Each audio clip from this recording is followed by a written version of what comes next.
Jimin की सिर्फ voice और काम ही नहीं बल्कि उनका दिल भी एक एंजल जैसा, क्योंकि उन्होंने कैंसर की पेशेंट छोटी सी लड़की का ड्रीम पूरा कर दिया। और हमारे वी का बिहेवियर तो हर किसी के साथ बहुत ही नाइस है, चाहे वो आर्मीज हो या स्टाफ मेंबर। और जिन और जंगकुक ने तो स्टेज पर आरएम को बहुत ही ज्यादा परेशान कर दिया था। रिसेंटली बीटीएस ने आर्लिंगटन में अपना कॉन्सर्ट किया है और कॉन्सर्ट के कुछ मोमेंट्स ने तो फैंस को एक बार फिर से बीटीएस मेंबर्स और उनके काइंड बिहेवियर के बारे में बात करने पर कायल कर दिया है। क्योंकि कॉन्सर्ट में जिमी ने एक प्यारी सी एंजल को गिफ्ट देकर और उसे फोरहेड किस देकर एक बार फिर से फैंस का दिल जीत लिया है। कॉन्सर्ट में एक सेक्शन स्पेशल उन लोगों के लिए रखा जाता है जिन्हें कोई भी बीमारी होती है और वो लोग स्पेशल होते हैं। उन्हें बीटीएस के कॉन्सर्ट में स्पेशल वे से ट्रीट किया जाता है। इसी तरह आर्लिंगटन के कॉन्सर्ट में भी स्पेशल बच्चों के लिए एक अलग सेक्शन बनाया गया था और वो बच्चे एक एनजीओ के थ्रू इस कॉन्सर्ट में आए थे और एनजीओ उन बच्चों से उनकी विशेष पूछते हैं, फिर उन्हें पूरा करते हैं। और जो चिल्ड्रन बीटीएस के कॉन्सर्ट अटेंड करने आए थे उन्होंने भी ये विश की थी कि वो बीटीएस का कॉन्सर्ट देखना चाहते हैं और फिर वो कॉन्सर्ट अटेंड करने के लिए। और जिमिन ने भी जब उन स्पेशल बच्चों को नोटिस किया तो जिमिन स्टेज से उतरकर उनके सेक्शन के करीब गए और जिमिन के हाथ में एक मिनी कैमरा की तरह का कुछ था तो जिमिन ने उस छोटी एंजल को वो दे दिया, फिर उसे किस भी की। जिसके बाद तो वो छोटी सी बच्ची काफी ज्यादा हैप्पी हो गई और सरप्राइजिंग वे से एक्ट करने लगी, क्योंकि ना सिर्फ उनका बीटीएस कॉन्सर्ट अटेंड करने का ड्रीम पूरा हुआ बल्कि मेंबर से इंटरेक्शन भी हो गया और जिमिन से तो स्पेशल वाला इंटरेक्शन हो गया। और दूसरी तरफ तो हमारे वी ना सिर्फ एक आर्मी से कॉन्सर्ट में इंटरेक्शन वगैरह करते हैं बल्कि वो हर आर्मी से इंटरेक्शन करने का ट्राई करते हैं और सबसे बहुत ही नाइस वे में बिहेव करते हैं।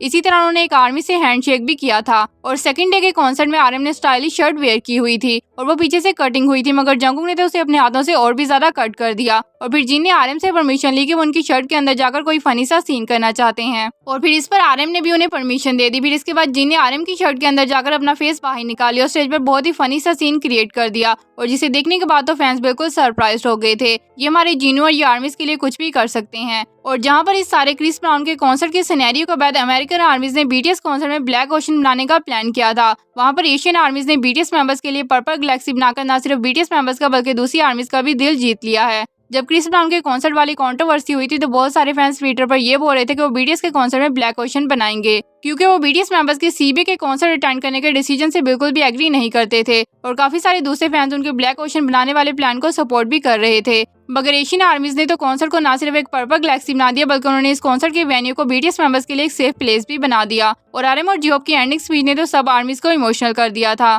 जिसमें जियोब ने कहा कि वो वाकई आर्मी से प्यार करते हैं, उनकी केयर करते हैं। और आरएम ने कहा कि ये दूसरी बार है जब वो टेक्सा में कॉन्सर्ट करने आए हैं और इस सारे टाइम के दौरान उन्होंने बहुत सारी नेगेटिव चीजों को देखा है, मगर सबसे अच्छा ये है कि वो आर्मीज के सामने हैं। और उन्होंने कहा कि वो बस ये चाहते हैं कि आप सब ये कॉन्सर्ट अच्छे से एंजॉय करो। और इतना सब होने के बाद भी आरएम और जियोब का जो आर्मीज के लिए प्यार और केयर है वो कम नहीं हुई। उनके लिए चीजें बिल्कुल सेम ही हैं। वो कभी भी अपने फैंस आर्मीज को जज नहीं करेंगे। और आर्लिंगटन के कॉन्सर्ट में एक large number of fans present थे और बाकी सब मेंबर्स ने भी फैंस को बहुत ही नाइस वर्ड्स में एंडिंग स्पीच दी थी और मेंबर्स ने भी बोला था कि वो फिर से दोबारा आर्लिंगटन आर्मीज को विजिट करने आएंगे।